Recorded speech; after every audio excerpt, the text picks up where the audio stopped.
Chapter 1. Among the many fatalities attending the bloom of young desire, that of blindly taking to the confectionery line, has not perhaps been sufficiently considered.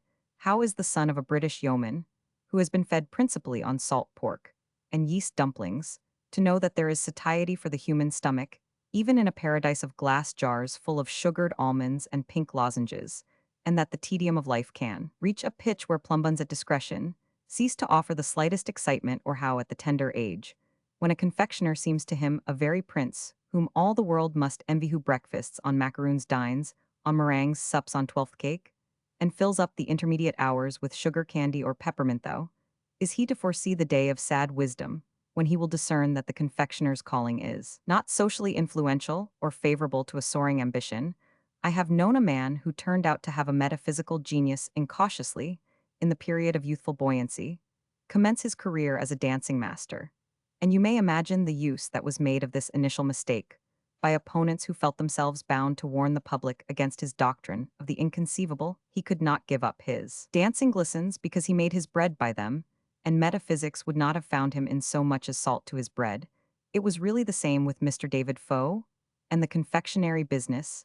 His uncle, the butler at the great house close by Brigford, had made a pet of him in his early boyhood, and it was on a visit to this uncle that the confectioner's shops in that brilliant town had on a single day fired his tender imagination. He carried home the pleasing illusion that a confectioner must be at once the happiest and the foremost of men, since the things he made were not only the most beautiful to behold, but the very best eating, and such as the Lord Mayor must always order largely for his private recreation, so that when his father declared he must be put to a trade, David chose his line without a moment's hesitation, and with a rashness inspired by a sweet tooth wedded himself irrevocably to confectionery.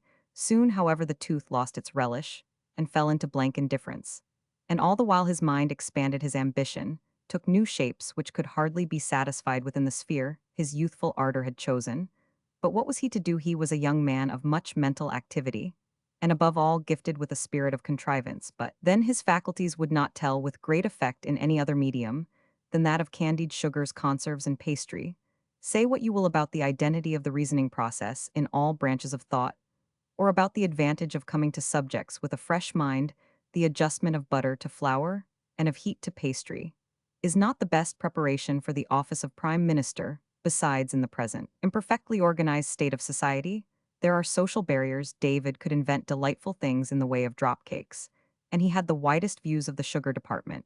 But in other directions, he certainly felt hampered by the want of knowledge and practical skill, and the world is so inconveniently constituted that the vague consciousness of being a fine fellow is no guarantee of success in any line of business.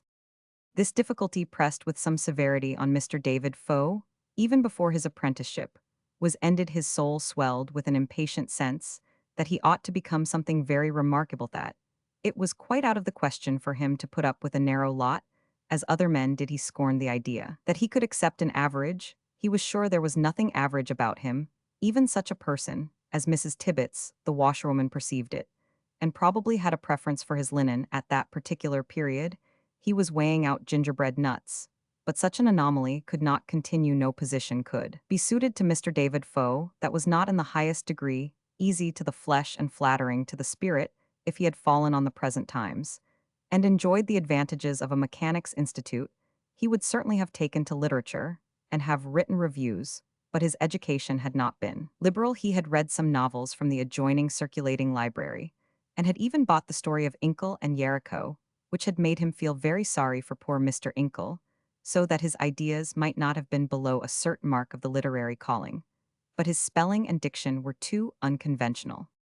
When a man is not adequately appreciated or comfortably placed in his own country, his thoughts naturally turn towards foreign climes, and David's imagination circled round and round the utmost limits of his geographical knowledge in search of a country where a young gentleman of pasty visage, lipless mouth, and stumpy hair would be likely to be received with the hospitable enthusiasm which he had a right to expect. Having a general idea of America as a country where the population was chiefly black, it appeared to him the most propitious destination for an emigrant who, to begin with, had the broad and easily recognizable merit of whiteness.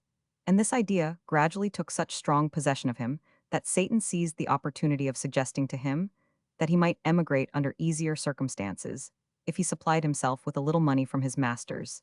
Till but that spirit, whose understanding I am convinced has been much overrated, quite wasted his time on this occasion. David would certainly have liked well to have some of his master's money in his pocket, if he had been sure his master would have been the only man to suffer for it. But he was a cautious youth and quite determined to run no risks on his own account, so he stayed out his apprenticeship and committed no act of dishonesty that was at all likely to be discovered, reserving his plan of emigration for a future opportunity, and the circumstances under which he carried it out were in this wise: having been at home a week or two, partaking of the family beans, he had used his leisure in ascertaining a fact which was of considerable importance to him, namely, that his mother had a small sum in guineas, painfully saved from her maiden perquisites, and kept in the corner of a drawer where her Babylonian had reposed for the last 20 years, ever since her son David had taken to his feet, with a slight promise of bowlegs, which had not been altogether unfulfilled. Mr. Foe Sr. had told his son very frankly that he must not look to being set up in business by him with 7 sons, and one of them, a very healthy and well-developed idiot, who consumed a dumpling about 8 inches in diameter, every day. It was pretty well if they got 100 apiece at his death. Under these circumstances, what was David to do? It was certainly hard that he should take his mother's money, but he saw no other ready means of getting any. And it was not to be expected that a young man of his merit should put up with inconveniences that could be avoided. Besides, it is not robbery to take property belonging to your mother. She doesn't prosecute you. And David was very well behaved to his mother. He comforted her by speaking highly of himself to her, and assuring her that he never fell into the vices he saw practiced by other youths of his own age, and that he was particularly fond of honesty. If his mother would have given him her 20 guineas as a reward of this noble disposition, he really would not have stolen them from her, and it would have been more agreeable to his feelings. Nevertheless, to an active mind, like David's, ingenuity is not without its pleasures. It was rather an interesting occupation to become stealthily acquainted with the wards of his mother's simple key, not in the least like Chubb's patent, and to get one that would do its work equally well, and also to arrange a little drama, by which he would escape suspicion, and run no risk of forfeiting the prospective 100 at his father's death, which would be convenient in the improbable case of his not making a large fortune in the Indies. First, he spoke freely of his intention to start shortly for Liverpool and take ship for America, a resolution which cost his good mother some pain, for after Jacob the idiot, there was not one of her sons to whom her heart clung more than to her youngest born David. Next, it appeared to him that Sunday afternoon, when everybody was gone to church, except Jacob, and the cowboy, was so singularly favorable an opportunity for sons who wanted to appropriate their mother's guineas, that he half thought it must have been kindly intended by Providence for such purposes, especially the 3rd Sunday in Lent, because Jacob had been out on one of his occasional wanderings for the last 2 days, and David, being a timid young man, had a considerable dread and hatred of Jacob, as of a large personage who went about habitually with a pitchfork in his hand. Nothing could be easier, then, than for David on this Sunday afternoon to decline going to church on the ground that he was going to tea at Mr. Lunn's, whose pretty daughter Sally had been an early flame of his, and when the churchgoers were at a safe distance, to abstract the guineas from their wooden box and slip them into a small canvas bag. Nothing easier than to call to the cowboy that he was going, and tell him to keep an eye on the house for fear of Sunday tramps. David thought it would be easy too to get to a small thicket and bury his bag in a hole he had already made and covered up under the roots of an old hollow ash, and he had in fact found the hole without a moment's difficulty, had uncovered it, and was about gently to drop the bag into it, when the sound of a large body rustling towards him with something like a bellow was such a surprise to David, who, as a gentleman gifted with much contrivance, was naturally only prepared for what he expected, that, instead of dropping the bag gently, he let it fall so as to make it untwist and vomit forth the shining guineas. In the same moment he looked up, and saw his dear brother Jacob close upon him, holding the pitchfork so that the bright smooth prongs were a yard in advance of his own body, and about a foot off David's. A learned friend to whom I once narrated this history observed that it was David's guilt which made these prongs formidable, and that the mens nil consia sibi strips a pitchfork of all terrors. I thought this idea so valuable that I obtained his leave to use it, on condition of suppressing his name. Nevertheless, David did not entirely lose his presence of mind, for in that case he would have sunk on the earth or started backward, whereas he kept his ground and smiled at Jacob, who nodded his head up and down and said, "Hoich savi," in a painfully equivocal manner. David's heart was beating audibly, and if he had had any lips they would have been pale, but his mental activity, instead of being paralyzed, was stimulated. While he was inwardly praying, he always prayed when he was much. Fright save me this once, and ill, never get into danger. Aginha was thrusting his hand into his pocket in search of a box of yellow lozenges, which he had brought with him from Brigford, among other delicacies of the same portable kind, as a means of conciliating proud beauty, and more particularly, the beauty of Miss Sarah Lunn.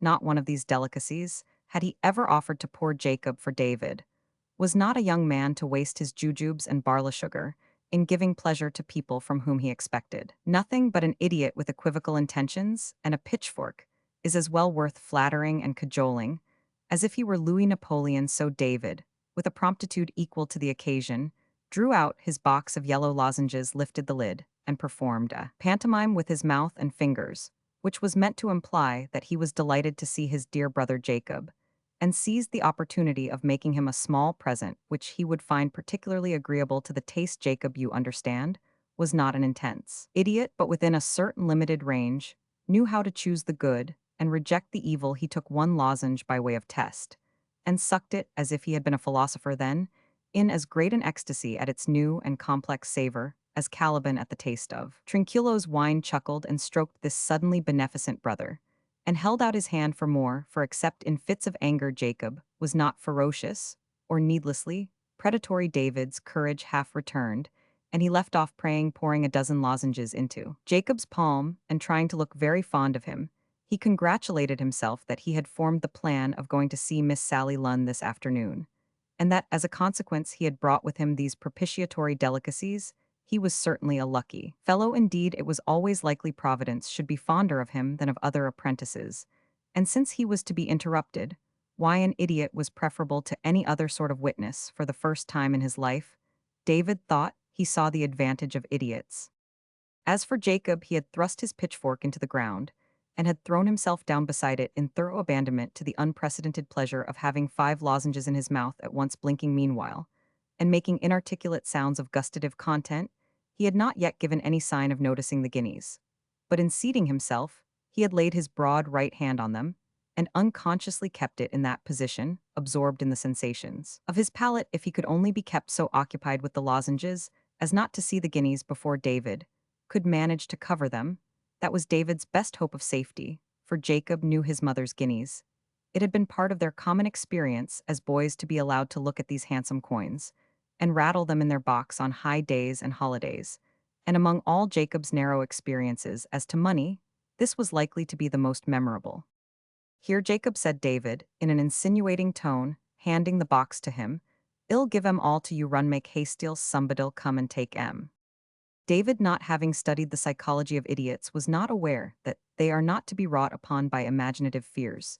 Jacob took the box with his left hand, but saw no necessity for running away, was ever a promising young man wishing to lay the foundation of his fortune by appropriating his mother's guineas, obstructed by such a daymare as this. But the moment must come when Jacob would move his right hand to draw off the lid of the tin box, and then David would sweep the guineas into the hole with the utmost address and swiftness, and immediately seat himself upon them. Ah no, it's of no use to have foresight when you are dealing with an idiot. He is not to be calculated upon. Jacob's right hand was given to vague clutching, and throwing, it suddenly clutched the guineas as if they had been so many pebbles, and was raised in an attitude which promised to scatter them like seed over a distant bramble, when from some prompting or other, probably of an unwanted sensation, it paused, descended to Jacob's knee, and opened slowly under the inspection of Jacob's dull eyes. David began to pray again, but immediately desisted, another resource having occurred to him. "Mother Zinez," exclaimed the innocent Jacob. Then looking at David, he said interrogatively, "Box." "Hush, hush," said David, summoning all his ingenuity in this severe strait. "See, Jacob." He took the tin box from his brother's hand, and emptied it of the lozenges, returning half of them to Jacob, but secretly keeping the rest in his own hand. Then he held out the empty box, and said, "Here's the box, Jacob, the box for the guineas," gently sweeping them from Jacob's palm into the box.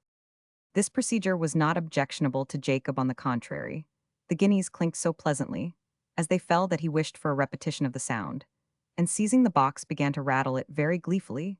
David, seizing the opportunity, deposited his reserve of lozenges in the ground, and hastily swept some earth over them. "Look, Jacob," he said at last. Jacob paused from his clinking, and looked into the hole while David began to scratch away the earth as if in doubtful expectation when the lozenges were laid bare.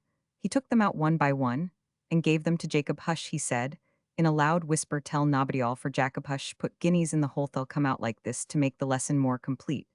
He took a guinea, and lowering it into the hole said, put in so then, as he took the last lozenge out, he said, come out so, and put the lozenge into Jacob's hospitable mouth. Jacob turned his head on one side, looked first at his brother, and then at the hole like a reflective monkey, and finally laid the box of guineas in the hole with much decision. David made haste to add every one of the stray coins put on the lid, and covered it well with earth, saying in his meek coaxing tone, take him out tomorrow, Jacob, all for Jacob. Hush.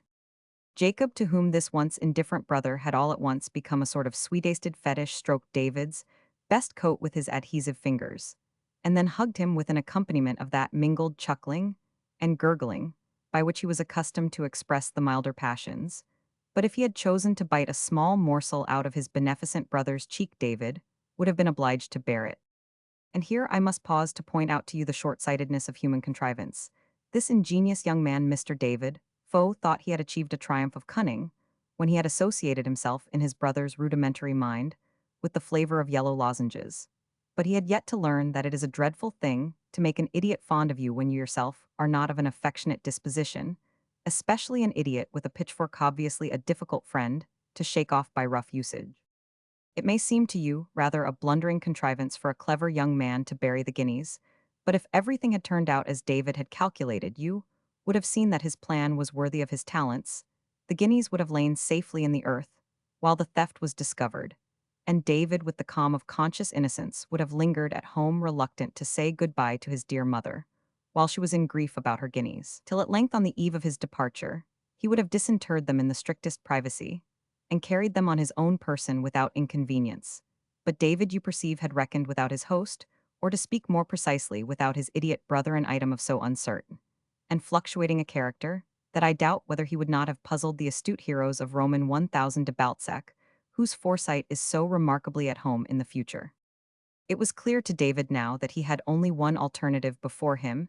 He must either renounce the guineas by quietly putting them back in his mother's drawer, a course not unattended with difficulty, or he must leave more than a suspicion behind him by departing early the next morning without giving notice and with the guineas in his pocket, for if he gave notice that he was going, his mother, he knew, would insist on fetching from her box of guineas the three she had always promised him as his share. Indeed, in his original plan, he had counted on this as a means by which the theft would be discovered under circumstances that would themselves speak for his innocence. But now, as I need hardly explain, that well-combined plan was completely frustrated. Even if David could have bribed Jacob with perpetual lozenges and idiot secrecy, is itself betrayal, he dared not even go to tea at Mr. Lund's, for in that case he would have lost sight of Jacob, who, in his impatience for the crop of lozenges, might scratch up the box again, while he was absent and carry it home, depriving him at once of reputation and guineas. No, he must think of nothing all the rest of this day, but of coaxing Jacob and keeping him out of mischief. It was a fatiguing and anxious evening to David. Nevertheless, he dared not go to sleep without tying a piece of string to his thumb and great toe to secure his frequent waking, for he meant to be up with the first peep of dawn, and be far out of reach before breakfast time. His father, he thought, would certainly cut him off with a shilling, but what then? Such a striking young man, as he would be sure to be well received in the West Indies in foreign countries. There are always opening 7 for cats. It was probable that some Princess Yericho would want him to marry her and make him presents of very large jewels beforehand, after which he needn't marry her, unless he, like David, had made up his mind not to steal any more even from people who were fond of him. It was an unpleasant way of making your fortune in a world where you were likely to surprised in the act by brothers. Such alarms did not agree with David's constitution, and he had felt so much nausea this evening that no doubt his liver was affected. Besides, he would have been greatly hurt not to be thought well of in the world. He always meant to make a figure, and be thought worthy of the best seats and the best morsels. Ruminating to this effect on the brilliant future in reserve for him, David, by the help of his checkstring, kept himself on the alert to seize the time of earliest dawn for his rising and departure. His brothers, of course, were early risers, but he should anticipate them by at least an hour and a half, and the little room which he had to himself, as only an occasional visitor, had its window over the horse block, so that he could slip out through the window without the least difficulty. Jacob, the horrible Jacob, had an awkward trick of getting up before everybody else to stem his hunger by emptying the milk bowl that was duly set for him. But of late he had taken to sleeping in the hayloft. And if he came into the house, it would be on the opposite side to that from which David was making his exit. There was no need to think of Jacob. Yet David was liberal enough to bestow a curse on him. It was the only thing he ever did bestow gratuitously. His small bundle of clothes was ready packed, and he was soon treading lightly on the steps of the horse block, soon walking at a smart pace across the fields.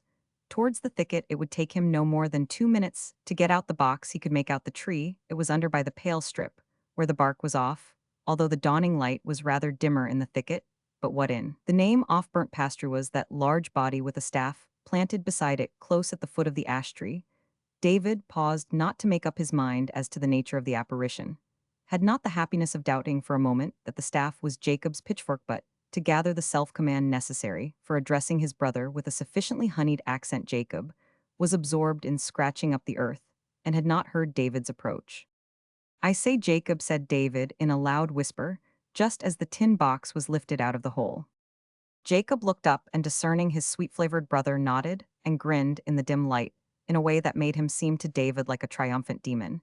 If he had been of an impetuous disposition, he would have snatched the pitchfork from the ground and impaled this fraternal demon. But David was by no means impetuous. He was a young man greatly given to calculate consequences, a habit which has been held to be the foundation of virtue. But somehow it had not precisely that effect in David. He calculated whether an action would harm himself or whether it would only harm other people. In the former case, he was very timid about satisfying his immediate desires, but in the latter he would risk the result with much courage. "Give it me, Jacob," he said, stooping down and patting his brother. "Let us see." Jacob, finding the lid rather tight, gave the box to his brother in perfect faith.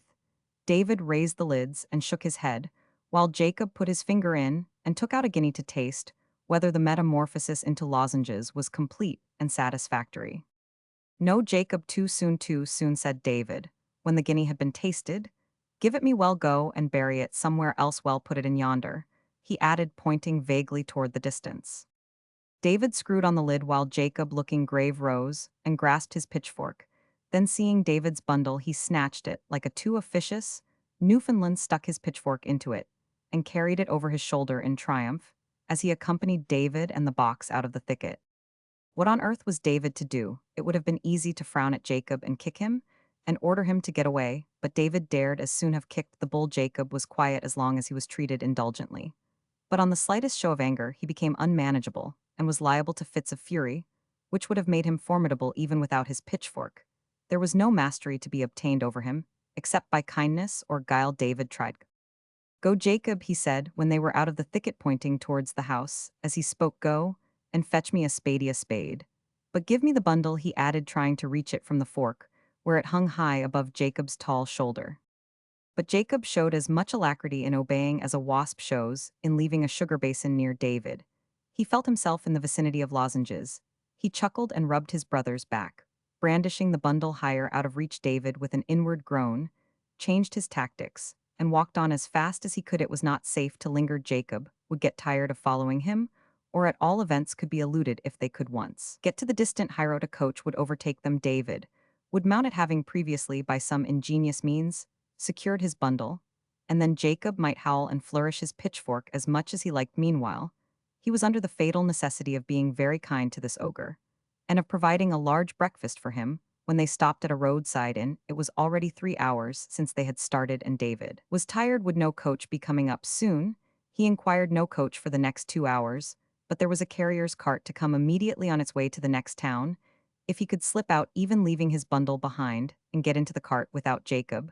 But there was a new obstacle. Jacob had recently discovered a remnant of sugar candy in one of his brother's tail pockets, and since then had cautiously kept his hold on that limb of the garment, perhaps with an expectation that there would be a further development of sugar candy after a longer or shorter interval.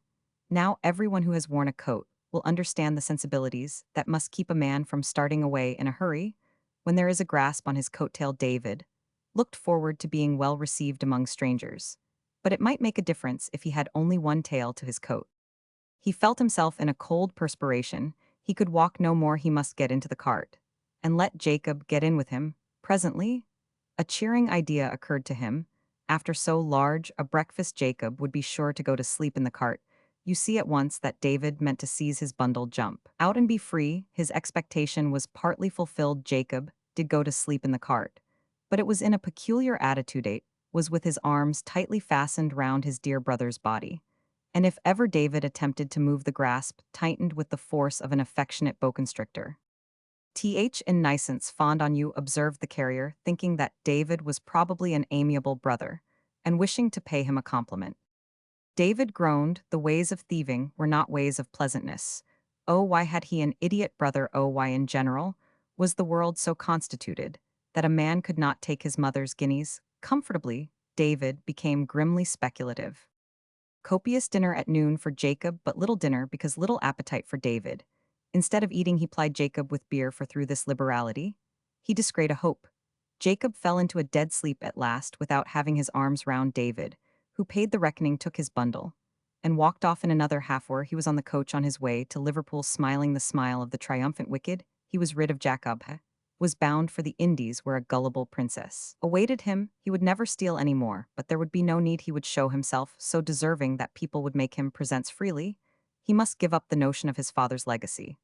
But it was not likely he would ever want that trifle, and even if he did, it was a compensation to think that in being forever divided from his family, he was divided from Jacob, more terrible than Gorgon or Demogorgon, to David's timid green eyes. Thank heaven he should never see Jacob any more. Chapter 2. It was nearly 6 years after the departure of Mr. David Foe for the West Indies that the vacant shop in the marketplace at Grimworth was understood to have been let to the stranger with a sallow complexion and a buff cravat, whose first appearance had caused some excitement in the bar of the Woolpack, where he had called to wait for the coach. Grimworth, to a discerning eye, was a good place to set up shopkeeping, and there was no competition in it. At present, the church people had their own grocer and draper, the dissenters had theirs, and the 2 or 3 butchers found a ready market for their joints, without strict reference to religious persuasion, except that the rector's wife had given a general order for the veal sweetbreads and the mutton kidneys, while Mr. Rod, the Baptist minister, had requested that, so far as was compatible with the fair accommodation of other customers, the sheep's trotters might be reserved for him, and it was likely to be a growing place for the trustees of Mr. Zephaniah Cripp's charity, under the stimulus of a late visitation by commissioners, were beginning to apply long-accumulating funds to the rebuilding of the Yellow Coat School, which was henceforth to be carried forward on a greatly extended scale, the testator having left no restrictions concerning the curriculum, but only concerning the coat.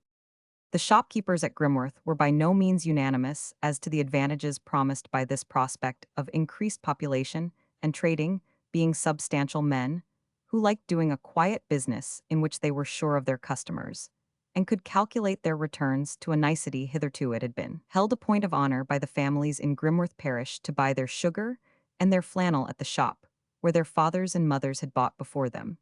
But if newcomers were to bring in the system of neck-and-neck trading and solicit feminine eyes by gown pieces laid in fan-like folds and surmounted by artificial flowers, giving them a factitious charm, for on what human figure would a gown sit like a fan, or what female head was like a bunch of chinasters?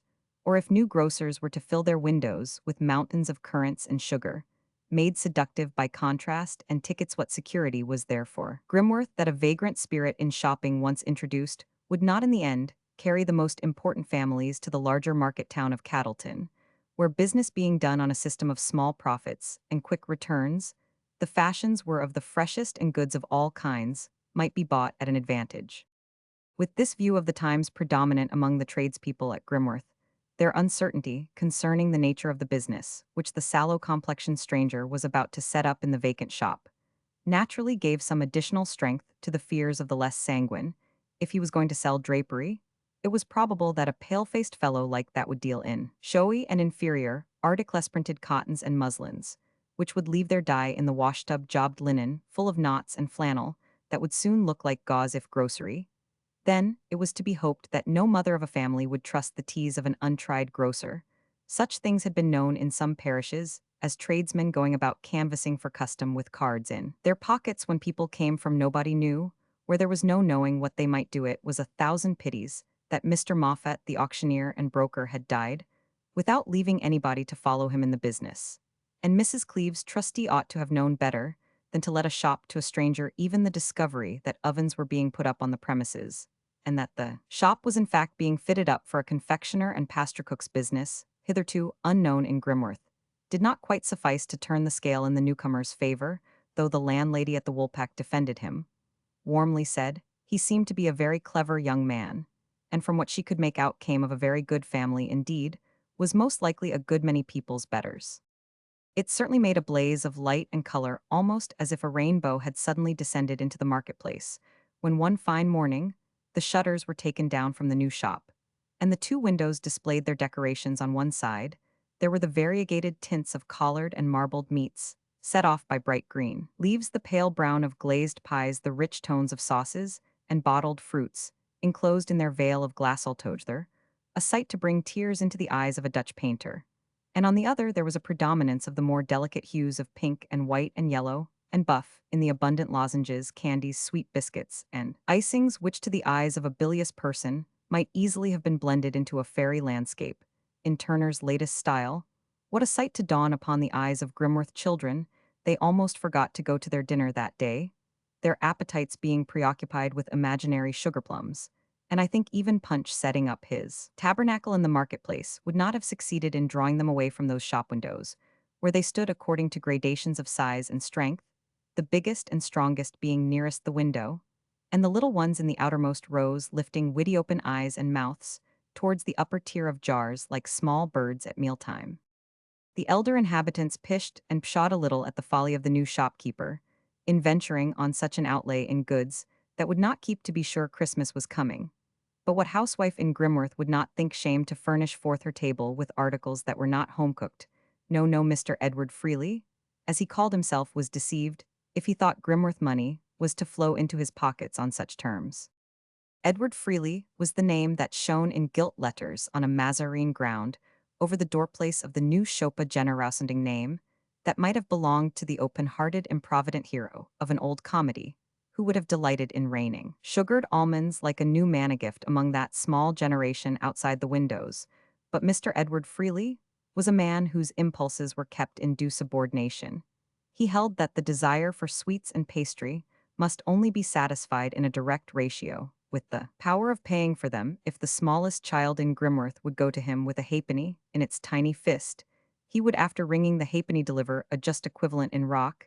He was not a man to cheat even the smallest child, often said so, observing at the same time that he loved honesty, and also that he was very tender-hearted, though he didn't show his feelings, as some people. Roman 999, either in reward of such virtue, or according to some more hidden law of sequence. Mr. Freely's business, in spite of prejudice, started under favorable auspices, for Mrs. Challoner, the rector's wife, was among the earliest customers at the shop, thinking it only right to encourage a new parishioner who had made a decorous appearance at church.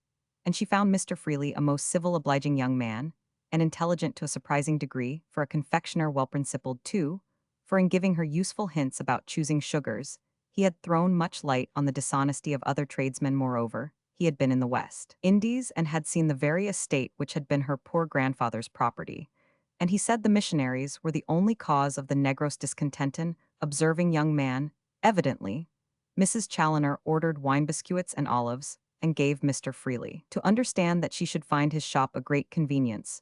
So did the doctor's wife, and so did Mrs. Gate at the large carding mill, who, having high connections frequently visiting her, might be expected to have a large consumption of ratafias and macaroons. The less aristocratic matrons of Grimworth seemed likely at first to justify their husbands' confidence that they would never pay a percentage of profits on drop cakes, instead of making their own, or get up a hollow show of liberal housekeeping by purchasing slices of collared meat when a neighbor came in for supper. But it is my task to narrate the gradual corruption of Grimworth manners from their primitive simplicity, a melancholy task, if it were not cheered by the prospect of the fine peripatia, or downfall, by which the progress of the corruption was ultimately checked. It was young Mrs. Steen, the veterinary surgeon's wife, who first gave way to temptation. I fear she had been rather overeducated for her station in life, for she knew by heart many passages in Lalla, Rook the Corsair, and the Siege of Corinth, which had given her a distaste for domestic occupations, and caused her a withering disappointment at the discovery that Mr. Steen since his marriage had lost all interest in the Bulbul openly preferred discussing the nature of spavin with a coarse neighbor, and was angry if the pudding turned out watery indeed, was simply a top-booted vet who came in hungry at dinner time, and not in the least like a nobleman turned corsair out of pure scorn for his race, or like a renegade with a turban and crescent, unless it were in the irritability of his temper and scorn, is such a very different thing in top boots. This brutal man had invited a supper party for Christmas Eve when he would expect to see mincemeats on the table. Mrs. Steen had prepared her mincemeat, and had devoted much butter, fine flour, and labor to the making of a batch of pies in the morning, but they proved to be so very heavy when they came out of the oven that she could only think with trembling of the moment when her husband should catch sight of them on the supportable he would storm at her. She was certain, and before all the company, and then she should never help. Crying it was so dreadful to think she had come to that, after the bulbul and everything suddenly, the thought darted through her mind that this once she might send for a dish of mincemeats from Freely's. She knew he had some, but what was to become of the 18 heavy mincemeats? Oh, it was of no use thinking about that. It was very expensive indeed. Making mincemeats at all was a great expense when they were not sure to turn out well. It would be much better to buy them ready-made. You paid a little more for them, but there was no risk of waste. Such was the sophistry with which this misguided young woman enough, Mrs. Steen, sent for the mincemeats, and I am grieved to add garbled her household accounts in order to conceal the fact from her husband. This was the second step in a downward course, all owing to a young woman's being out of harmony with her circumstances, yearning after renegades and bulbuls, and being subject to claims from a veterinary surgeon fond of mincemeats. The third step was to harden herself by telling the fact of the bought mincemeats to her intimate friend Mrs. Mole, who had already guessed it and who subsequently encouraged herself in buying a mold of jelly instead of exerting her own skill. By the reflection that other people did the same sort of thing, the infection spread soon. There was a party or clique in Grimworth on the side of buying at Freely's, and many husbands kept for some time in the dark on this point, innocently swallowed at two mouthfuls a tart on which they were paying a profit of 100%, and as innocently encouraged a fatal disingenuousness in the partners of their bosoms by praising the pastry others. More keen-sighted winked at the too frequent presentation on washing days, and at impromptu suppers of superior spiced beef, which flattered their palates more than the cold remnants. They had formerly been contented with. Every housewife who had once bought at Freely's felt a secret joy when she detected a similar perversion in her neighbor's practice, and soon only 2 or 3 old-fashioned mistresses of families held out in the protest against the growing demoralization, saying to their neighbors who came to sup with them, "I can't offer you Freely's beef or Freely's cheesecakes. Everything in our house is homemade. I'm afraid y'all hardly have any appetite for our plain pastry." The doctor whose cook was not satisfactory, the curate who kept no cook, and the mining agent, who was a great bon vivant, even began to rely on Freely for the greater part of their dinner when they wished to give an entertainment of some brilliancy. In short, the business of manufacturing the more fanciful viands was fast passing out of the hands of maids and matrons in private families, and was becoming the work of a special commercial organ. I am not ignorant that this sort of thing is called the inevitable course of civilization, division of labor, and so forth, and that the maids and matrons may be said to have had their hands set free from cookery to add to the wealth of society, in some other way, only it happened at Grimworth, which to be sure was a low place, that the maids and matrons could do nothing with their hands at all better than cooking, not even those who had always made heavy cakes and leathery pastry. And so it came to pass that the progress of civilization at Grimworth was not otherwise apparent than in the impoverishment of men, the gossiping idleness of women, and the heightening prosperity of Mr. Edward Freely. The Yellow Coat School was a double source of profit to the calculating confectioner, for he opened an eating room for the superior workmen employed on the new school, and he accommodated the pupils at the old school by giving great attention to the fancy sugar department. When I think of the sweet-tasted swans and other ingenious white shapes crunched by the small teeth of that rising generation, I am glad to remember that a certain amount of calcareous food has been held good for young creatures whose bones are not quite formed, for I have observed these delicacies to have an inorganic flavor, which would have recommended them greatly to that young lady of the spectator's acquaintance, who habitually made her dessert on the stems of tobacco pipes. As for the confectioner himself, he made his way gradually into Grimworth homes, as his commodities did in spite of some initial repugnance. Somehow or other his reception, as a guest seemed a thing that required justifying like the purchasing of his pastry. In the first place, he was a stranger, and therefore open to suspicion. Secondly, the confectionery business was so entirely new at Grimworth that its place in the scale of rank had not been distinctly ascertained.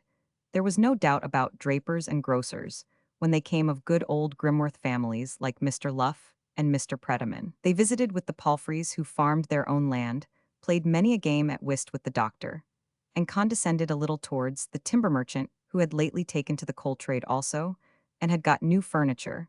But whether a confectioner should be admitted to this higher level of respectability or should be understood to find his associates among butchers and bakers was a new question, on which tradition threw no light. His being a bachelor was in his favor, and would perhaps have been enough to turn the scale, even if Mr. Edward Freely's other personal pretensions had been of an entirely insignificant cast. But so far from this, it very soon appeared that he was a remarkable young man who had been in the West Indies, and had seen many wonders by sea and land, so that he could charm the ears of Grimworth Desdemonas with stories of strange fishes, especially sharks, which he had stabbed in the nick of time by bravely plunging overboard, just as the monster was turning on his side, to devour the cook's mate of terrible fevers, which he had undergone in a land where the wind blows from all quarters, at once of rounds of toast cut straight from the breadfruit, trees of toes bitten off by land crabs of large honors that had been offered to him as a man who knew what was what, and was therefore particularly needed in a tropical climate, and of a Creole heiress who had wept bitterly at his departure. Such conversational talents as these we know will overcome disadvantages of complexion, and young Towers, whose cheeks were of the finest pink, set off by a fringe of dark whisker, was quite eclipsed by the presence of the sallow Mr. Freely. So exceptional a confectioner elevated the business, and might well begin to make disengaged hearts flutter a little. Fathers and mothers were naturally more slow and cautious in their recognition of the newcomer's merits. "He's an amusing fellow," said Mr. Predeman. The highly respectable grocer, Mrs. Predeman, was a Miss Fothergill, and her sister had married a London mercer. "He's an amusing fellow, and I've no objection to his making one at the Oyster Club. But he's a bit too fond of riding the high horse. He's uncommonly knowing, ill allow. But how came he to go to the Indies?" "I should like that answered. It's unnatural in a confectioner. I am not fond of people that have been beyond seas, if they can't give a good account how they happen to go when folks go so far off. It's because they've got little credit nearer home. That's my opinion. However, he's got some good rum, but I don't want to be hand and glove with him for all that." It was this kind of dim suspicion which beclouded the view of Mr. Freely's qualities in the maturer minds of Grimworth through the early months of his residence there. But when the confectioner ceased to be a novelty, the suspicions also ceased to be novel, and people got tired of hinting at them, especially as they seemed to be refuted by his advancing prosperity and importance. Mr. Freely was becoming a person of influence in the parish. He was found useful as an overseer of the poor, having great firmness in enduring other people's pain, which firmness he said was due to his great benevolence.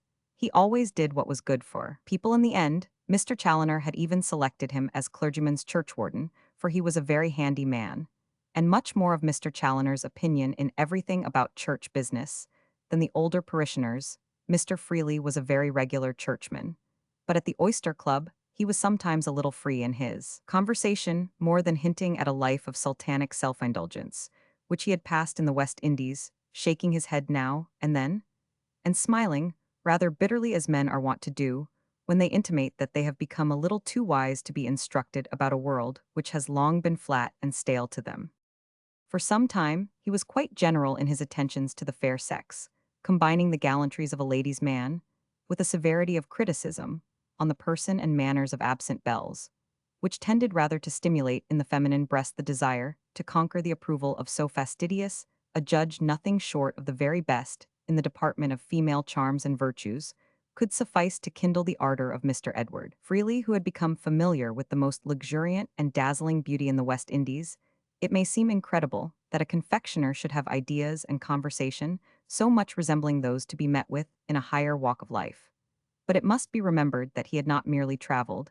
He had also bow legs and a sallow, small-featured visage, so that nature herself had stamped him for a fastidious connoisseur of the fair sex.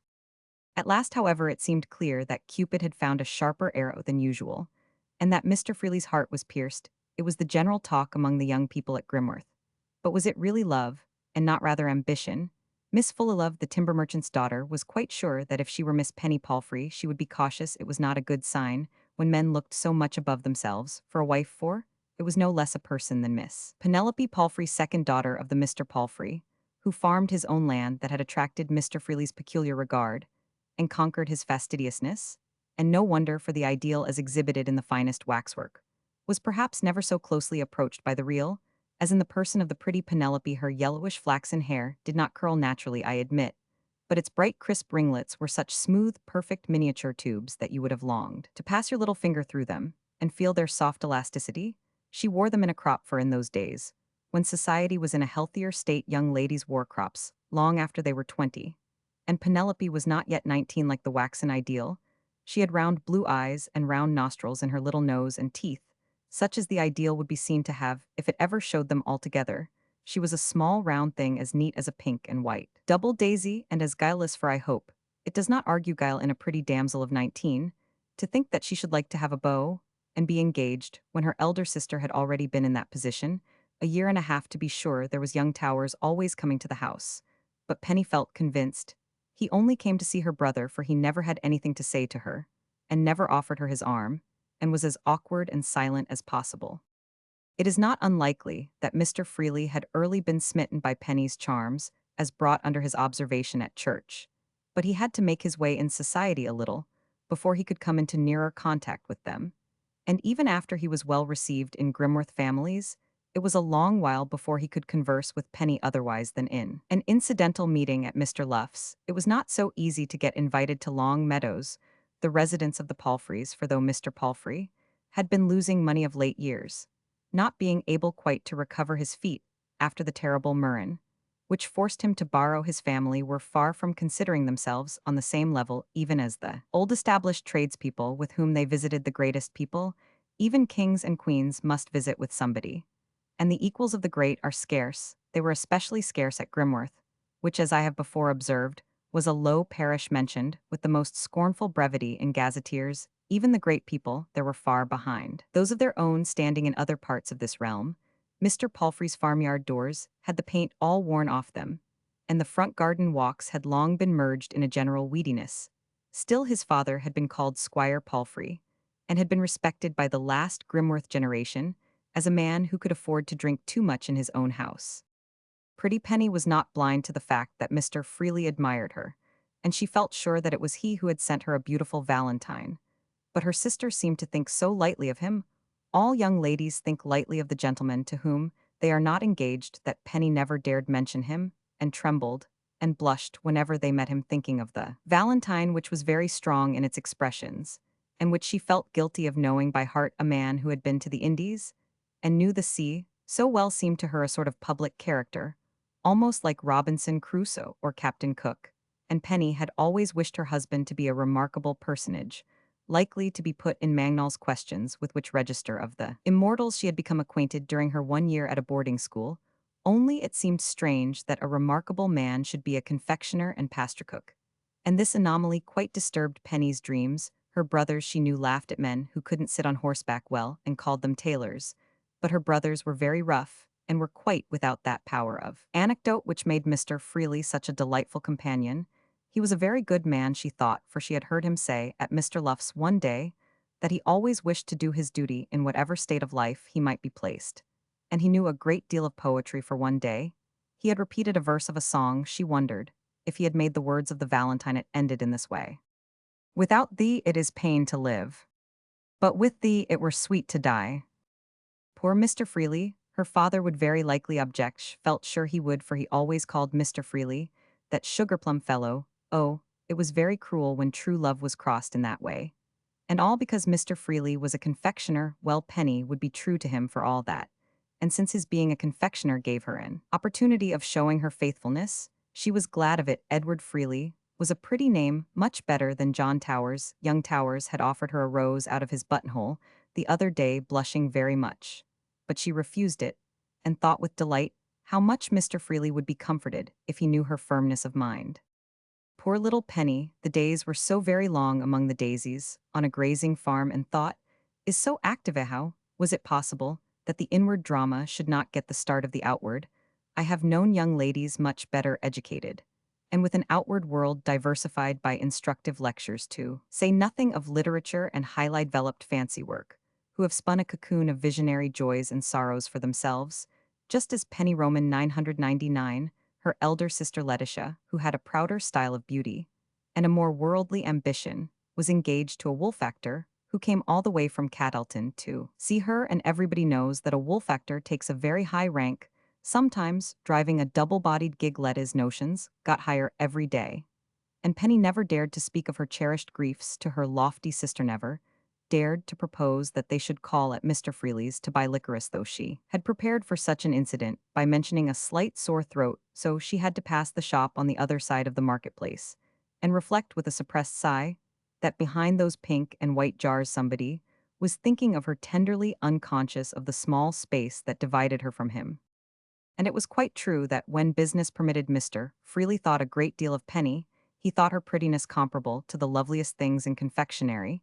He judged her to be of submissive temper, likely to wait upon him as well as if she had been a negress, and to be silently terrified when his liver made him irritable. And he considered the Palfrey family quite the best in the parish, possessing marriageable daughters on the whole. He thought her worthy to become Mrs. Edward Freely, and all the more so because it would probably require some ingenuity to win her. Mr. Palfrey was capable of horsewhipping a too rash pretender to his daughter's hand, and moreover, he had 3 tall sons. It was clear that a suitor would be at a disadvantage with such a family unless travel and natural acumen had given him a countervailing power of contrivance. And the first idea that occurred to him in the matter was that Mr. Palfrey would object less if he knew that the Freelys were a much higher family than his own.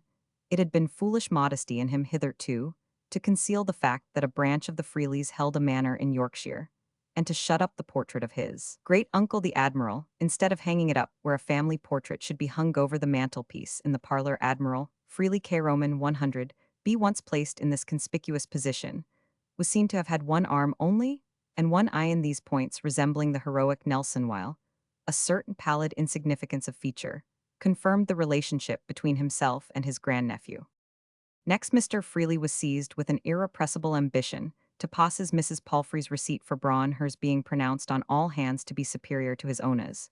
He informed her, in a very flattering letter carried by his errand boy, now Mrs. Palfrey, like other geniuses, wrought by instinct rather than by rule, and possessed no receipts indeed, despised all people who used them, observing that people who pickled by book must pickle by weights and measures and such nonsense. As for herself, her weights and measures were the tip of her finger and the tip of her tongue, and if you went nearer, why, of course, for dry goods like flour and spice, you went by handfuls and pinches, and for wet there was a middle-sized jug, quite the best thing, whether for much or little, because you might know how much a teacupful was if you'd got any use of your senses, and you might be sure it would take 5 middle-sized jugs to make a gallon. Knowledge of this kind is like Titian's coloring, difficult to communicate.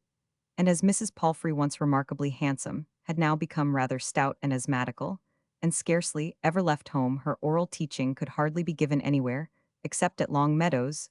Even a matron is not insusceptible to flattery, and the prospect of a visitor whose great object would be to listen to her conversation was not without its charms to Mrs. Palfrey.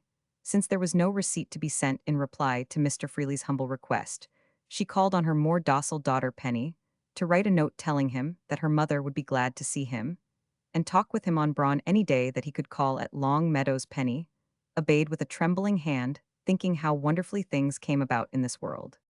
In this way, Mr. Freely got himself introduced into the home of the Palfreys, and notwithstanding a tendency in the male part of the family to jeer at him, a little as peaky and bowlegged, he presently established his position as an accepted and frequent guest. Young Towers looked at him with increasing disgust when they met at the house on a Sunday, and secretly longed to try his ferret upon him as a piece of vermin which that valuable animal would be likely to tackle with unhesitating vigor. But so blind sometimes are parents, neither Mr. nor Mrs. Palfrey suspected that Penny would have anything to say to a tradesman of questionable rank, whose youthful bloom was much withered. Young Towers, they thought, had an eye to her, and that was likely enough to be a match some day, but Penny was a child at present, and all the while Penny was imagining the circumstances under which Mr. Freely would make her an offer, perhaps down by the row of damson trees, when they were in the garden before tea, perhaps by letter, in which case how would the letter begin? Dearest Penelope, or my dear Miss Penelope, or straight off without dear anything as seemed. The most natural when people were embarrassed. But however he might make the offer, she would not accept it without her father's consent. She would always be true to Mr. Freely. But she would not disobey her father, for Penny was a good girl, though some of her female friends were afterwards of opinion that it spoke ill for her not to have felt an instinctive repugnance to Mr. Freely. But he was cautious, and wished to be quite sure of the ground he trod on his views on marriage were not entirely sentimental, but were as duly mingled with considerations of what would be advantageous to a man in his position, as if he had had a very large amount of money spent on his education. He was not a man to fall in love in the wrong place, and so he applied himself quite as much to conciliate the favor of the parents as to secure the attachment of Penny. Mrs. Palfrey had not been inaccessible to flattery, and her husband being also of mortal mold would not, it might be hoped, be proof against rumthet, very fine Jamaica rumoff, which Mr. Freely expected always to have a supply, sent him from Jamaica. It was not easy to get Mr. Palfrey into the parlor behind the shop, where a mild backstreet light fell on the features of the heroic admiral, but by getting hold of him rather late one evening, as he was about to return home from Grimworth, the aspiring lover succeeded in persuading him to sup on some collared beef, which after Mrs. Palfrey's brawn, he would find the very best of cold eating. From that hour, Mr. Freely felt sure of success, being in privacy with an estimable man old enough to be his father. And being rather lonely in the world, it was natural he should unbosom himself a little on subjects which he could not speak of, in a mixed circle, especially concerning his expectations from his uncle in Jamaica, who had no children, and loved his nephew Edward better than anyone else in the world, though he had been so hurt at his leaving Jamaica that he had threatened to cut him off with a shilling. However, he had since written to state his full forgiveness, and though he was an eccentric old gentleman, and could not bear to give away money during his life, Mr. Edward Freely could show Mr. Palfrey the letter which declared plainly enough who would be the affectionate uncles. Ere Mr. Palfrey actually saw the letter, and could not help admiring the spirit of the nephew, who declared that such brilliant hopes as these made no difference to his conduct. He should work at his humble business, and make his modest fortune at it, all the same if the Jamaica estate was to come to him well and good. It was nothing very surprising for one of the Freely family to have an estate left him, considering the lands that family had possessed in time gone by, nay, still possessed in the Northumberland branch. Would not Mr. Palfrey take another glass of rum, and also look at the last year's balance of the accounts? Mr. Freely was a man who cared to possess personal virtues, and did not pique himself on his family, though some men would.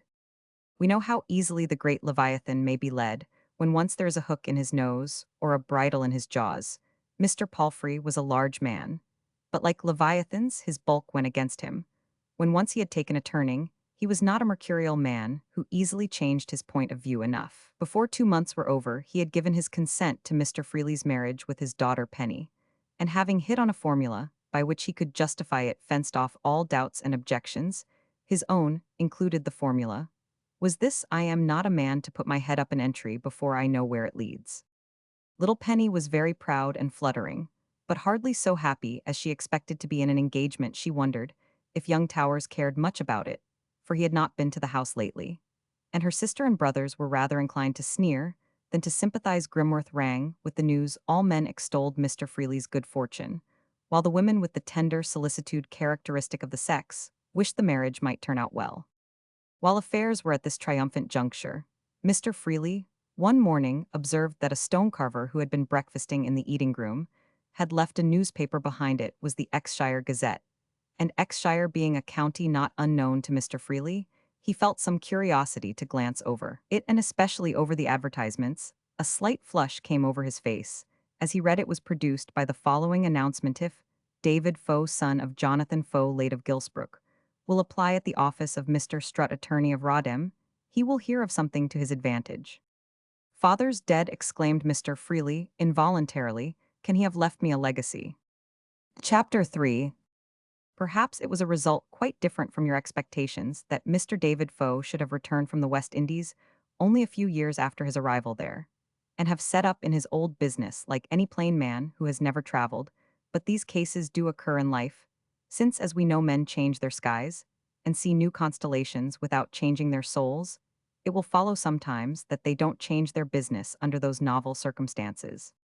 Certainly, this result was contrary to David's own expectations. He had looked forward, you are aware, to a brilliant career among the blacks.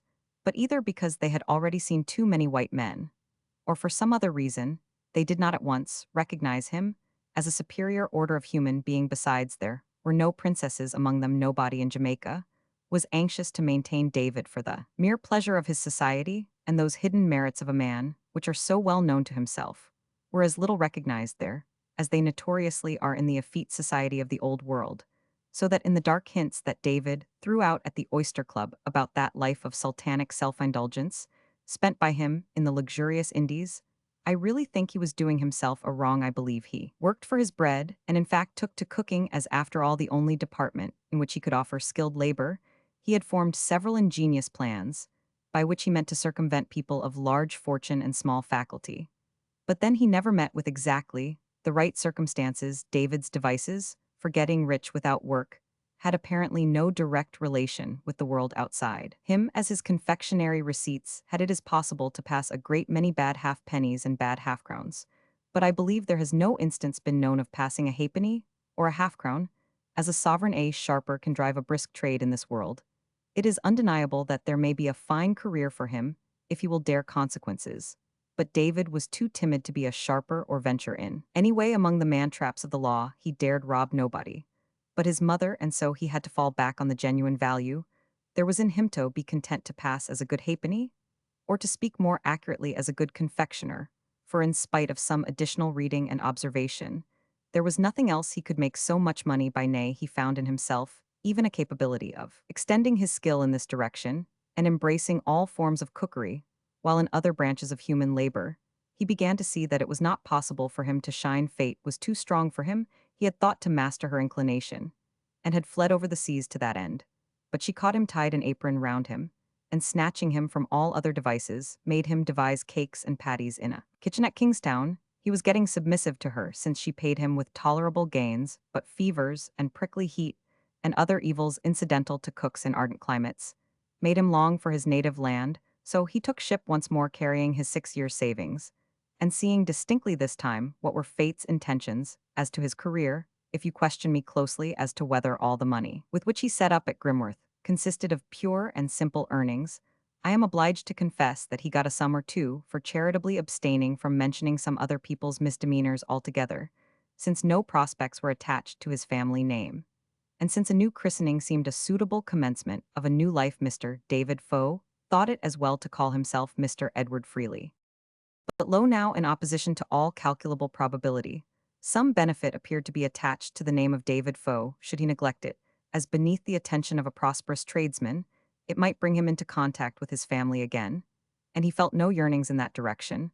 Moreover, he had small belief that the something to his advantage could be anything considerable. On the other hand, even small gain is pleasant, and the promise of it in this instance was so surprising that David felt his curiosity awaken. The scale dipped at last on the side of writing to the lawyer. And to be brief, the correspondence ended in an appointment for a meeting between David and his eldest brother at Mr. Strutt's, the vague something having been defined as a legacy from his father of £82 3 shillings. David, you know, had expected to be disinherited, and so he would have been if he had not, like some other indifferent sons, come of excellent parents, whose conscience made them scrupulous, where much more highly instructed people often feel themselves warranted in following the bent of their indignation. Good Mrs. Foe could never forget that she had brought this ill-conditioned son into the world when he was in that entirely helpless state which excluded the smallest choice on his part. And somehow or other she felt that his going wrong would be his father's and mother's fault if they failed in one tittle of their parental duty. Her notion of parental duty was not of a high and subtle kind, but it included giving him his due share of the family property. For when a man had got a little honest money of his own, was he so likely to steal? To cut the delinquent son off with a shilling was like delivering him over to his evil propensities. No, let the sum of 20 guineas which he had stolen be deducted from his share, and then let the sum of 3 guineas be put back from it, seeing that his mother had always considered 3 of the 20 guineas as his, and though he had run away, and was perhaps gone across the sea, let the money be left to him all the same, and be kept in reserve for his possible return. Mr. Foe agreed to his wife's views, and made a codicil to his will accordingly, in time to die with a clear conscience. But for some time, His family thought it likely that David would never reappear, and the eldest son, who had the charge of Jacob on his hands, often thought it a little hard that David might perhaps be dead, and yet for want of certitude on that point his legacy could not fall to his legal heir. But in this state of things, the opposite certitude, namely that David was still alive, and in England seemed to be brought by the testimony of a neighbor who, having been on a journey to Caddleton, was pretty sure he had seen David in a gig with a stout man driving by his side. He could swear it was David, though he could give no account why, for he had no marks on him, but no more had a white dog. And that didn't hinder folks from knowing a white dog. It was this incident which had led to the advertisement. The legacy was paid, of course, after a few preliminary disclosures. As to Mr. David's actual position, he begged to send his love to his mother, and to say that he hoped to pay her a dutiful visit by and by, but at present his business and near prospect of marriage made it difficult for him to leave home. His brother replied with much frankness, "My mother may do as she likes about having you to see her, but for my part, I don't want to catch sight of you on the premises again. When folks have taken a new name, they'd better keep to their new acquaintance." David pocketed the insult along with the £82 3 and traveled home again in some triumph at the ease of a transaction, which had enriched him to this extent. He had no intention of offending his brother by further claims on his fraternal recognition, and relapsed with full contentment into the character of Mr. Edward Freely, the orphan scion of a great but reduced family with an eccentric uncle in the West Indies. I have already hinted that he had some acquaintance with imaginative literature, and being of a practical turn, he had, you perceive, applied even this form of knowledge to practical purposes. It was little more than a week after the return from his fruitful journey that, the day of his marriage with Penny having been fixed, it was agreed that Mrs. Palfrey should overcome her reluctance to move from home, and that she and her husband should bring their two daughters to inspect little Penny's future abode, and decide on the new arrangements to be made for the reception of the bride. Mr.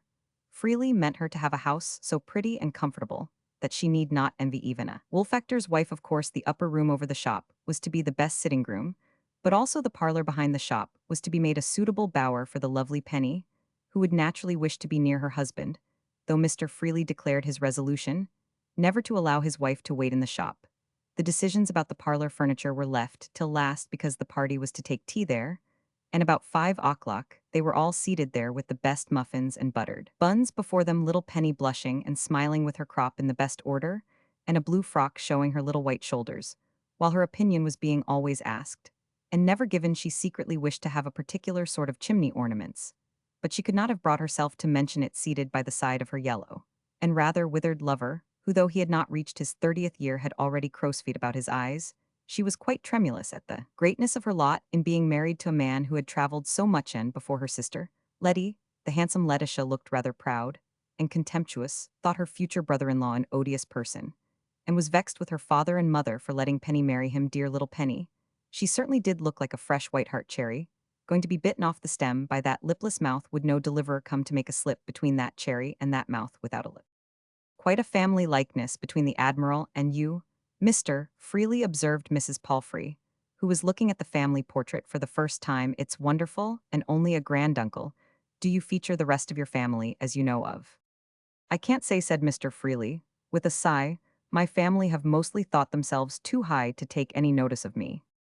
At this moment, an extraordinary disturbance was heard in the shop, as of a heavy animal stamping about and making angry noises, and then of a glass vessel falling in shivers, while the voice of the apprentice was heard calling master in great alarm. Mr. Freely rose in anxious astonishment, and hastened into the shop, followed by the four Palfreys, who made a group at the parlor door, transfixed with wonder at seeing a large man in a smock frock, with a pitchfork in his hand, rush up to Mr. Freely and hug him, crying out, "Zavy, Zavy, bother Zavy." It was Jacob, and for some moments David lost all presence of mind. He felt arrested for having stolen his mother's guineas. He turned cold and trembled in his brother's grasp. "Why, how's this?" said Mr. Palfrey, advancing from the door. "Who is he?" Jacob supplied the answer by saying over and over again, "Ise Zakub, bother Zakub, come o z." Zavatil hunger prompted him to relax his grasp and to seize a large raised pie which he lifted to his mouth. By this time, David's power of device had begun to return, but it was a very hard task for his prudence to master his rage and hatred towards poor Jacob. I don't know who he is, he must be drunk, he said in a low tone to Mr. Palfrey. But he's dangerous with that pitchfork hell. Never let it go then, checking himself on the point of betraying too great an intimacy with Jacob's habits. He added, "You watch him, while I run for the constable," and he hurried out of the shop. "Why, where do you come from, my man?" said Mr. Palfrey, speaking to Jacob in a conciliatory tone.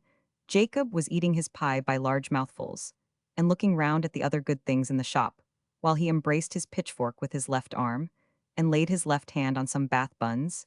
He was in the rare position of a person who recovers a long absent friend, and finds him richer than ever in the characteristics that won his heart.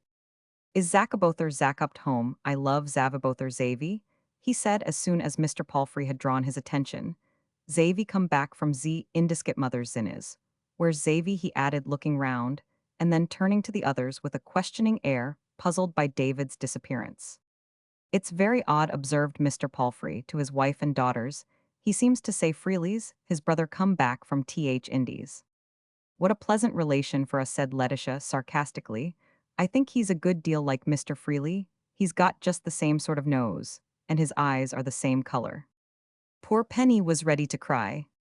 But now Mr. Freely re-entered the shop without the constable during his walk of a few yards. He had had time and calmness enough to widen his view of consequences.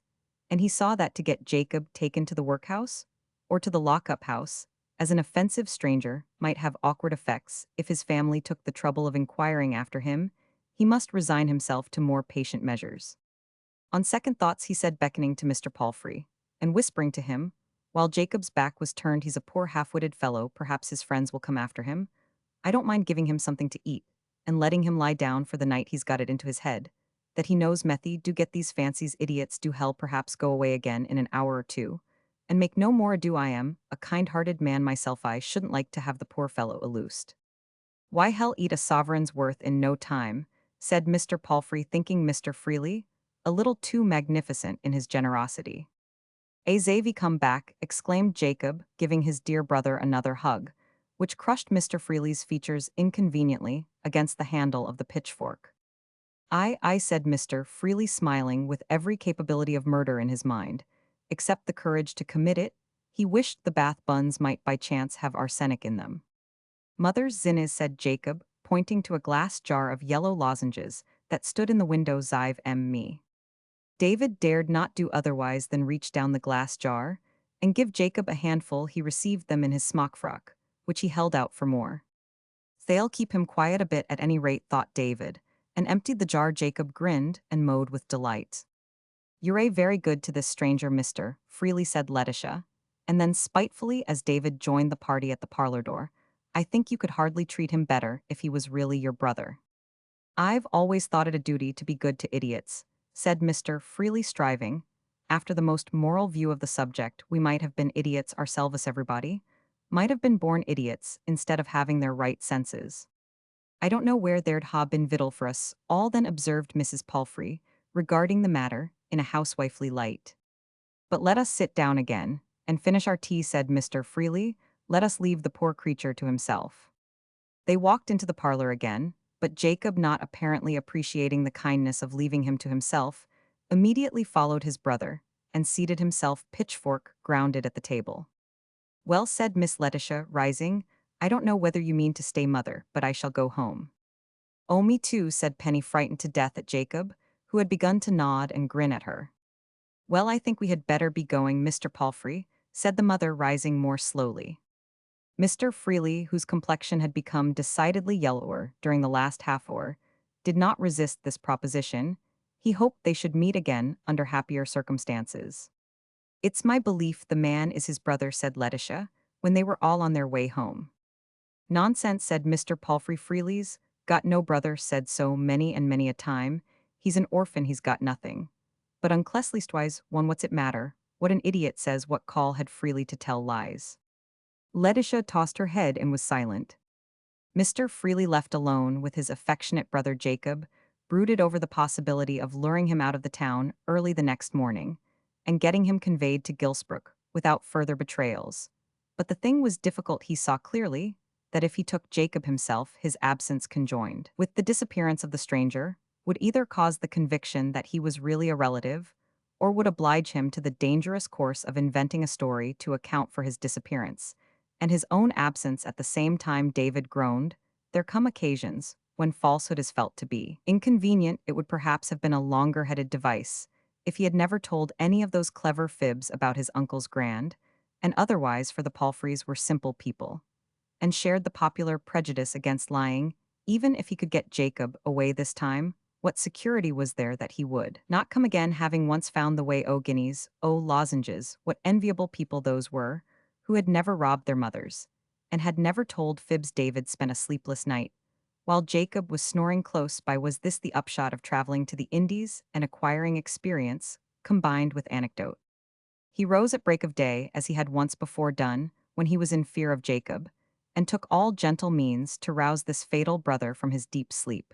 He dared not be loud because his apprentice was in the house, and would report everything. But Jacob was not to be roused. He fought out with his fist at the unknown cause of disturbance, turned over and snored again. He must be left to wake, as he would. David, with a cold perspiration on his brow, confessed to himself that Jacob could not be got away that day. Mr. Palfrey came over to Grimworth before noon with a natural curiosity to see how his future son-in-law got on with the stranger to whom he was so benevolently inclined. He found a crowd round the shop. All Grimworth by this time had heard how Freely had been fastened on by an idiot who called him Brother Zavy, and the younger population seemed to find the singular stranger an unwearying source of fascination, while the householders dropped in one by one to inquire into the incident. "Why don't you send him to the workhouse?" said Mr. Pretyman. "You'll have a row with him and the children presently, and hell eat you up. The workhouse is the proper place for him. Let his kin claim him if he's got any." "Those may be your feelings, Mr. Pretyman," said David, his mind quite enfeebled by the torture of his position. "What is he, your brother, then?" said Mr. Pretyman, looking at his neighbor Freely rather sharply. "All men are our brothers, and idiots particular," so said Mr. Freely, who, like many other traveled men, was not master of the English language. "Come, come, if he's your brother, tell the truth, man," said Mr. Pretyman with growing suspicion. "Don't be ashamed of your own flesh and blood." Mr. Palfrey was present and also had his eye on Freely. It is difficult for a man to believe in the advantage of a truth, which will disclose him to have been a liar in this critical moment. David shrank from this immediate disgrace in the eyes of his future father-in-law. "Mr. Pretyman," he said, "I take your observations as an insult. I've no reason to be otherwise than proud of my own flesh and blood. If this poor man was my brother more than all men, or I should say so." A tall figure darkened the door, and David, lifting his eyes in that direction, saw his eldest brother Jonathan on the doorsill. "Ill stay wise, Zavy," shouted Jacob as he too caught sight of his eldest brother, and running behind the counter, he clutched David hard. "What he is here," said Jonathan Foe, coming forward. "My mother would have no nay as he'd been away so long. But I must see after him, and it struck me, he was very like come after you because we'd been talking of you late, and where you lived." David saw there was no escape. He smiled a ghastly smile. "What is this, a relation of yours, sir?" said Mr. Palfrey to Jonathan. "Aye, it's my innocent of a brother, sure enough," said honest Jonathan. "A fine trouble and cost he is to us in eating and other things, but we must bear what's laid on us." "And your name's Freely, is it?" said Mr. Pretyman. "Nay, nay, my name's Foe. I know nothing o' Freely's," said Jonathan, curtly. "Come," he added, turning to David, "I must take some news to mother about Jacob. Shall I take him with me, or will you undertake to send him back?" "Take him if you can make him loose his hold of me," said David feebly. "Is this gentleman here in the confectionery line your brother, then, sir?" said Mr. Pretyman, feeling that it was an occasion on which formal language must be used. "I don't want to own him," said Jonathan, unable to resist a movement of indignation that had never been allowed to satisfy itself. "He ran away from home, with good reasons in his pocket years ago. He didn't want to be owned again, I reckon."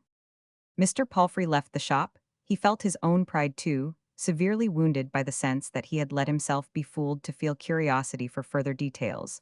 The most pressing business was to go home and tell his daughter that Freely was a poor sneak, probably a rascal, and that her engagement was broken off. Mr. Pretyman stayed with some internal self-gratulation that he had never given in to Freely, and that Mr. Challoner would see now what sort of fellow it was that he had put over the heads of older parishioners.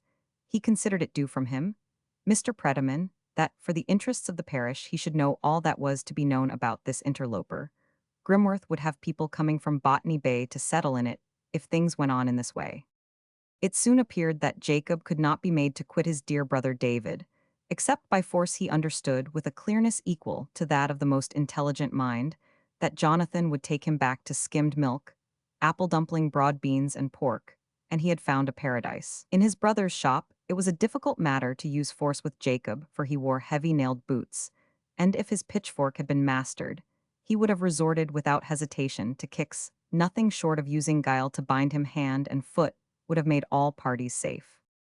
"Let him stay," said David with desperate resignation, frightened above all things at the idea of further disturbances in his shop, which would make his exposure all the more conspicuous. "You go away again, and tomorrow I can perhaps get him to go to Gilsbrook with me. He'll follow me fast enough, I dare say," he added with a half-groan. "Very well," said Jonathan gruffly. "I don't see why you shouldn't have some trouble and expense with him as well as the rest of us. But mind you bring him back safe, and soon, else mother'll never rest."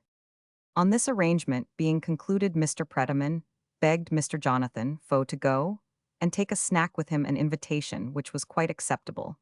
And as honest Jonathan had nothing to be ashamed of, it is probable that he was very frank in his communications to the civil draper, who, pursuing the benefit of the parish, hastened to make all the information he could gather about freely common parochial property. You may imagine that the meeting of the club at the Woolpack that evening was unusually lively. Every member was anxious to prove that he had never liked Freely, as he called himself. Foe was his name. Was it Fox would have been more suitable. The majority expressed a desire to see him hooted out of the town. Mr. Freely did not venture over his dorsal that day, for he knew Jacob would keep at his side, and there was every probability that they would have a train of juvenile followers. He sent to engage the Woolpack gig for an early hour the next morning. But this order was not kept religiously a secret by the landlord. Mr. Freely was informed that he could not have the gig till 7, and the Grimworth people were early risers perhaps. They were more alert than usual on this particular morning, for when Jacob, with a bag of sweets in his hand, was induced to mount the gig with his brother David, the inhabitants of the marketplace were looking out of their doors and windows, and at the turning of the street there was even a muster of apprentices and schoolboys who shouted as they passed, in what Jacob took to be a very merry and friendly way, nodding and grinning. In return, "Huzzay, David, Foe, how's your uncle?" was their morning's greeting. Like other pointed things, it was not altogether impromptu. Even this public derision was not so crushing to David as the horrible thought that, though he might succeed now in getting Jacob home again, there would never be any security against his coming back like a wasp to the honeypot. As long as David lived at Grimworth, Jacob's return would be hanging over him, but could he go on living at Grimworth an object of ridicule, discarded by the Palfreys, after having reveled in the consciousness that he was an envied and prosperous confectioner? David liked to be envied. He minded less about being loved. His doubts on this point were soon settled. The mind of Grimworth became obstinately set against him and his viands, and the new school being finished, the eating-room was closed. If there had been no other reason, sympathy with the Palfreys, that respectable family, who had lived in the parish time out of mind, would have determined all well-to-do people to decline Freely's goods. Besides, he had absconded with his mother's guineas. Who knew what else he had done in Jamaica or elsewhere before he came to? And Grimworth, worming himself into families under false pretenses, females shuddered dreadful suspicions, gathered round him. His green eyes, his bowlegs had a criminal aspect. The rector disliked the sight of a man who had imposed upon him, and all boys who could not afford to purchase hooted David Foe as they passed his shop. Certainly no man now would pay anything for the goodwill of Mr. Freely's business, and he would be obliged to quit it without a peculium so desirable towards defraying the expense of moving. In a few months the shop in the marketplace was again to let, and Mr. David Foe, alias Mr. Edward Freely, had gone. A nobody at Grimworth knew whither. In this way the demoralization of Grimworth women was checked. Young Mrs. Steen renewed her efforts to make light mincemeats, and having at last made a batch so excellent that Mr. Steen looked at her with complacency as he ate them, and said they were the best he had ever eaten in his life, she thought less of bulbuls and renegades. Ever after the secrets of the finer cookery were revived in the breasts of matronly housewives, and daughters were again anxious to be initiated in them. You will further, I hope, be glad to hear that some purchases of drapery made by Pretty Penny, in preparation for her marriage with Mr. Freely, came in quite as well for her wedding with young Towers, as if they had been made expressly for the latter occasion, for Penny's complexion had not altered, and blue always became it best. Here ends the story of Mr. David Faux Confectioner and his brother Jacob, and we see in it, I think, an admirable instance of the unexpected forms in which the great nemesis hides herself.